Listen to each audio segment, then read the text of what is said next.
The United States owes $37 trillion, more than any country in human history, more than the entire global economy produced in a single year just 2 decades ago. And here's the part almost no one understands.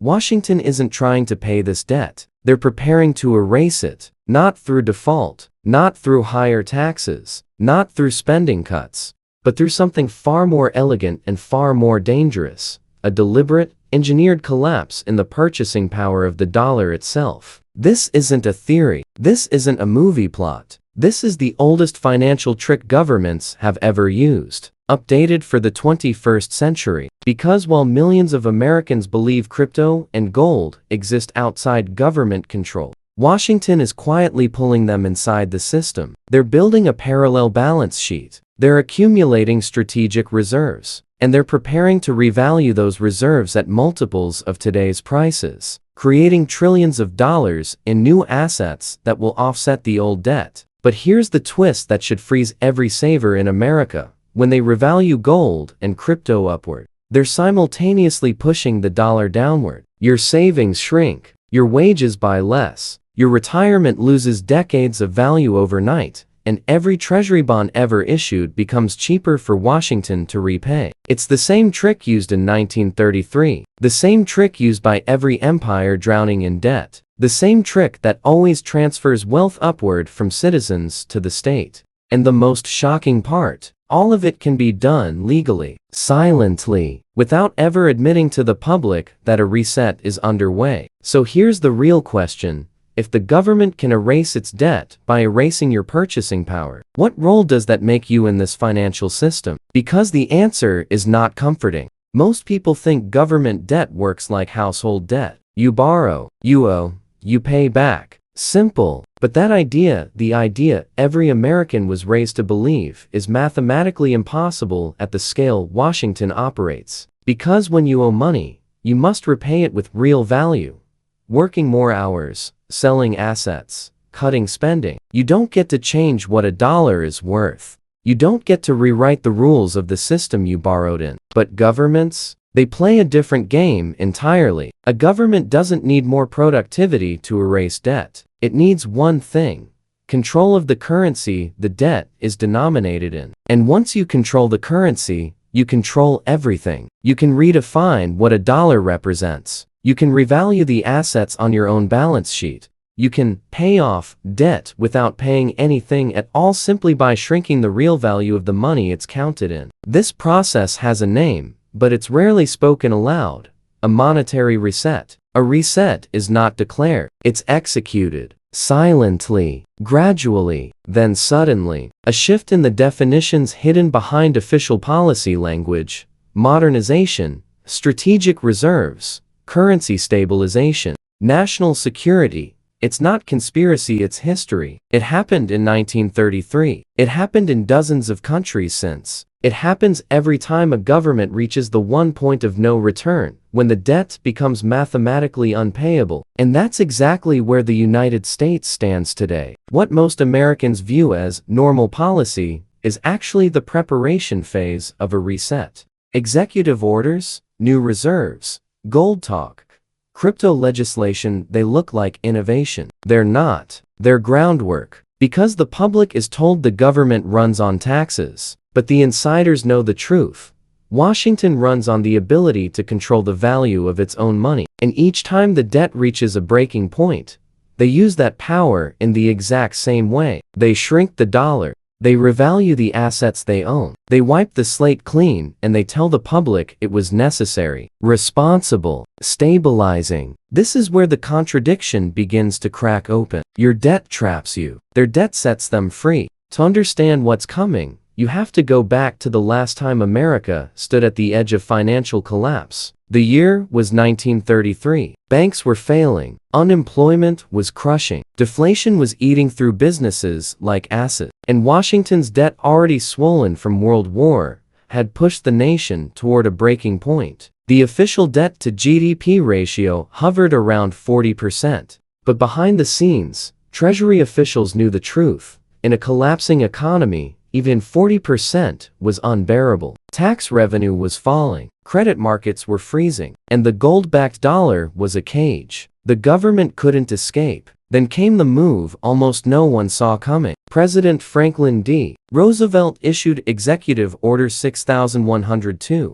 one of the most controversial financial orders in American history. It made private ownership of gold illegal. Ordinary citizens, farmers, teachers, shopkeepers were ordered to turn in their coins, bars, and bullion. In exchange, the government paid the official price, $20.67 per ounce, a value that had held steady for more than half a century. Most Americans complied, not because they wanted to, but because they believed the government's promise that this temporary sacrifice would stabilize the system, that turning in their gold was a patriotic duty, that the value of the dollar, their savings, and their future would be protected. But Washington had no intention of protecting the dollar. They intended to rewrite it, because once the government held the nation's gold, something extraordinary happened quietly, without public vote, and without warning. In 1934, Roosevelt announced a new official gold price,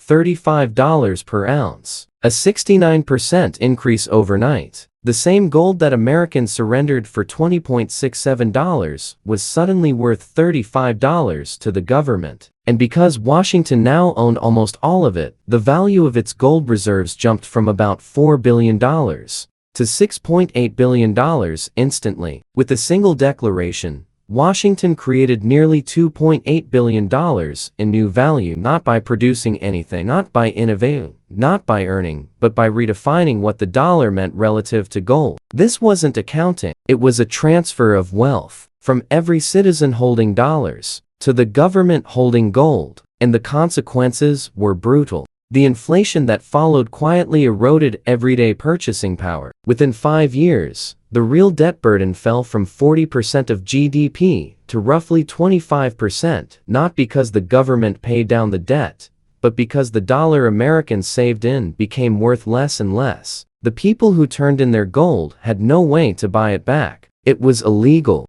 They watched the purchasing power of their dollars shrink even as Washington congratulated itself for saving the economy. This was the original American reset, a silent revaluation disguised as policy, legal, orderly, devastating, and it worked so well for the government that the same pattern would later repeat across dozens of nations. But in 2025, the stakes are far larger, the tools more sophisticated, and the assets being weaponized are no longer just metal. What happened in 1933 wasn't an accident. It wasn't a one-off crisis response. It was the American version of a pattern as old as governments themselves. Because when nations drown in debt, they don't default, they devalue. And every empire, across every century, follows the same 4 steps. Step 1. Over-indebted. The government promises more than it can afford: wars, welfare, stimulus, subsidies. Until the numbers no longer make mathematical sense. Rome did it. Spain did it. Britain did it. Weimar, Germany did it. And today, the United States stands in the very same position. Too much debt, not enough growth, and no path out through taxes or cuts. Step 2. Currency control. Once debt hits the danger zone, the state turns its attention to the money itself. It takes control of the hard assets. Gold in the 1930s, foreign currency in emerging markets, bank reserves during European crises. Because you can't escape debt while the public controls the assets that anchor the currency. The government must hold the leverage. Always. Step 3. Valuation and devaluation. This is the heart of the pattern, lifting the value of assets the state already owns, while shrinking the value of the currency citizens are forced to use. When Rome clipped its coins, when Weimar printed more marks, when Argentina repeatedly slashed the peso, when Zimbabwe added zeros faster than people could count, it was the same maneuver. Revalue the state's assets, devalue the people's money. Step 4. Wealth transfer. Once the currency loses purchasing power, the debt denominated in that weaker money shrinks with it. The government's burden collapses, but everyone holding savings, pensions, or bonds loses the very wealth they spent a lifetime building. The state survives. The middle class pays the bill. Add these steps together, and you get a machine designed for one purpose: to erase government debt by erasing the value of the currency itself. Add unchecked borrowing, then centralized control, then a one-time emergency reset, and finally the slow bleed of inflation, and the result never changes. The winners are always the same. So are the losers. They built it. We inherited it. And the pattern never ended, it just became harder to detect.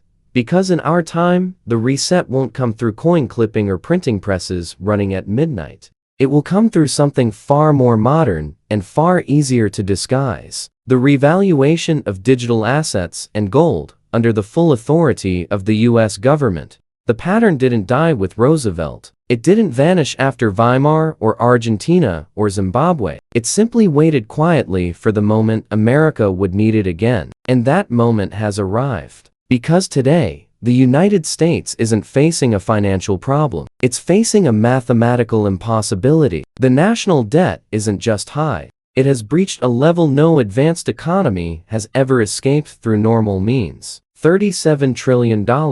A debt-to-GDP ratio of 132%. Annual interest payments of $1.2 trillion, already larger than the defense budget, and projected to hit $1.8 trillion by 2027 if interest rates stay where they are. That's 6% of the entire economy spent just to rent the money we already owe. You can't tax your way out of that. You can't grow your way out of that. You can't cut spending enough to make a dent, not when interest alone eats the system alive. Washington knows this. The Federal Reserve knows this. The Congressional Budget Office knows this. Anyone who can read a balance sheet knows this. So the question becomes, what do governments do when repayment is impossible? They don't fix the debt. They fix the currency. They change what the dollar means. And in 2025, something extraordinary began unfolding: policies that look like innovation on the surface, but underneath follow the same blueprint as 1933. They started with crypto. On January 23, 2025,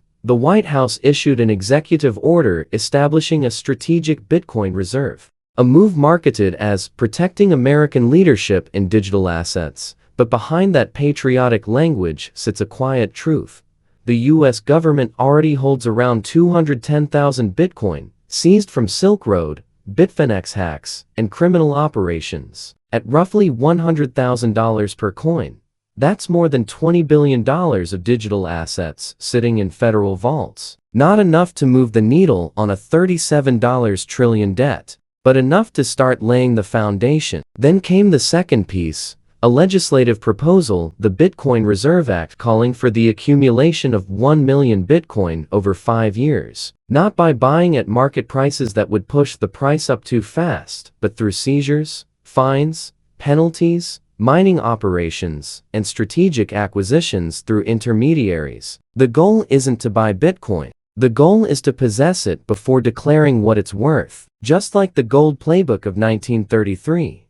This is accumulation before revaluation. And while Bitcoin prepares the future side of the balance sheet, gold prepares the historical side. The United States still holds 8,133 tons of gold, one of the largest reserves on Earth. But here's the detail most Americans don't know. On the official books, that gold isn't valued at its market price of around $2,800 per ounce. It's valued at approximately $42, not $2,800. 42, meaning the government reports its gold reserves as being worth just $11 billion, even though the real market value is more than $700 billion.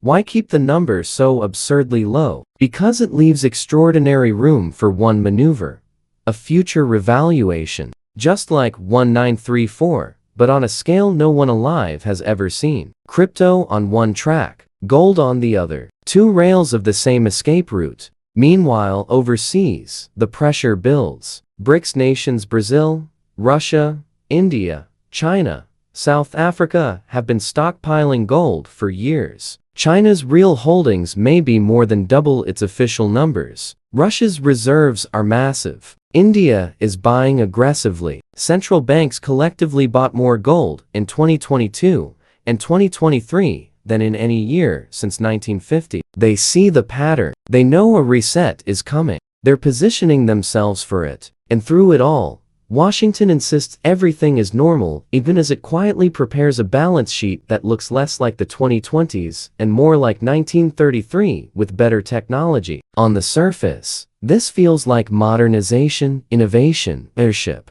Underneath, it's preparation for the moment the debt meets the wall and the dollar must be sacrificed to save the system built upon it. Up until now, everything has sounded big. Trillions in debt, Bitcoin reserves, gold reevaluations, global resets. But a reset is not measured in trillion-dollar headlines. It's measured in your grocery bill, your rent, your savings account, your daily life. Because when a government destroys the value of its currency, it doesn't feel like policy. It feels like struggle. Imagine you've saved $100,000. Maybe it took 20 years. Maybe it's your emergency fund, your safety net, your future. On paper, nothing changes. Your bank app still shows 6 digits. But after a revaluation, when gold jumps toward $20,000 and Bitcoin surges into the hundreds of thousands, the dollar that number represents begins to melt. Food prices double, gas prices double, rent climbs 50 to 60%. Insurance premiums, medical bills, utilities all surge upward, not because the services changed, but because the money measuring them shrank. Your $100,000 now buys what $35,000 used to buy. 2/3 of your purchasing power gone. Not stolen overnight, stolen slowly, invisibly, through every receipt you pick up. This is what a 70% devaluation looks like. Not a graph. Not a headline, a life shrinking around you. And the losses don't spread evenly. They hit certain groups with surgical precision. Retirees' fixed incomes get annihilated. Social security payments trail inflation. Pensions hold long-dated government bonds, and those bonds become nearly worthless in real terms. Savers, the very people who tried to be responsible, discover that responsibility is the most heavily penalized behavior in a reset. Your dollars don't protect you, they betray you. Workers' wages lag behind inflation every time. Even in the best scenarios, real wages fall 30–40. A full-time job no longer guarantees stability, only survival. Renters' landlords raise rents to keep pace with the collapsing currency. Wages don't keep up. People get priced out of their own neighborhoods. Homelessness spikes. Small businesses' suppliers raise prices weekly. Customers fall behind. Margins collapse. The businesses that form the backbone of American towns bend until they break. Meanwhile, the winners of a reset look disturbingly familiar. The government, its debt shrinks in real terms even as your savings shrink in real life. The wealthy people who own hard assets, land, businesses, scarce resources, their wealth doesn't disappear. It reprices upward with the new money. Early holders of Bitcoin and gold, the very assets being revalued, rise faster than the dollar falls. And as the dust settles, the wealth gap widens into something unrecognizable. A society where those who saw the reset coming stand on solid ground, and those who trusted the system fall through the floor. The cruelest part: nothing about a reset looks like a reset. There's no announcement, no declaration, just a long series of temporary measures and necessary policies that all point to one outcome. Your purchasing power pays the bill that Washington refused to face. And once the process begins, there is no pause button, no rewind, no safe seat to watch from the sidelines. A currency reset does not spare anyone who holds the currency being reset. Every generation believes the money system they were born into is permanent, stable, trustworthy, inevitable. But history disagrees. Empires rise on strong money and fall on weakened money, and the collapse never begins with a bang. It begins with a quiet shift in definitions, a silent change in what a dollar means, a reset hidden behind official language. When debt becomes impossible, governments do not ask the public for permission. They do not negotiate with savers or retirees. They do not debate mathematics. They rewrite the value of the money itself. That is the truth running underneath everything you've seen. Crypto reserves, gold narratives, global repositioning, executive orders, legislative proposals, central bank behavior. Every piece fits the same pattern, a pattern used in Rome, A pattern used in Britain. A pattern used in Weimar Germany, Argentina, Zimbabwe, Venezuela. A pattern used in America in 1933. And now, updated with digital tools, global markets, and modern branding, it is being prepared again. Every empire solves its impossible debt the same way, by quietly burning its own money and calling the ashes policy. The timeline is already visible to anyone willing to look. 2025, the accumulation phase. Government agencies accumulate Bitcoin quietly. Gold stays untouched but heavily discussed. The narrative softens the public. Digital leadership, sound money, strategic reserves. This isn't innovation, it's preparation. 2026, the crisis phase. Debt ceiling battles intensify. Bond markets show stress. Yields rise. Panic flickers at the edges. Crisis becomes the justification for extraordinary measures. Every reset needs a spark. 2027, the revaluation phase. This is the moment everything tilts. Bitcoin assigned a higher reserve value. Gold revalued to strengthen the partially backed dollar. The balance sheet is restored. The real value of the debt collapses. And with it, the purchasing power of the American middle class. 2028 to 2030, the stabilization phase. The new prices settle. Bitcoin finds its post-reset range. Gold holds its higher plateau. The dollar stabilizes at a lower value. The reset is complete, and the wealth gap becomes a canyon. You cannot stop this cycle. No voter can. No saver can. No single election can. The debt is too large, the math too brutal, the incentives too powerful. But you can choose how you enter the reset. You can walk into it blind, holding the very assets the system intends to sacrifice. Cash, long-term bonds, dollar-denominated promises, and hope the rules magically work out in your favor. Or you can step outside the blast radius, move toward scarcity, hard assets, international diversification, and position yourself in a place where the reset doesn't erase your life's work. Because resets don't destroy everyone, they destroy the unprepared. Every cycle has survivors. People who understood what was coming, shifted early, and rebuilt stronger on the other side. In the end, this isn't about doomsday. It's about clarity, about understanding how power operates when cornered by its own debt, about seeing the system not as it was marketed to you, but as it actually works. If this changed how you see the dollar, how you see savings, how you see the future of your own financial life, don't let this be the last time you confront the truth. Subscribe, stay alert, stay early, because the story they tell you about money is a century behind reality, and the next chapter is already being written without you.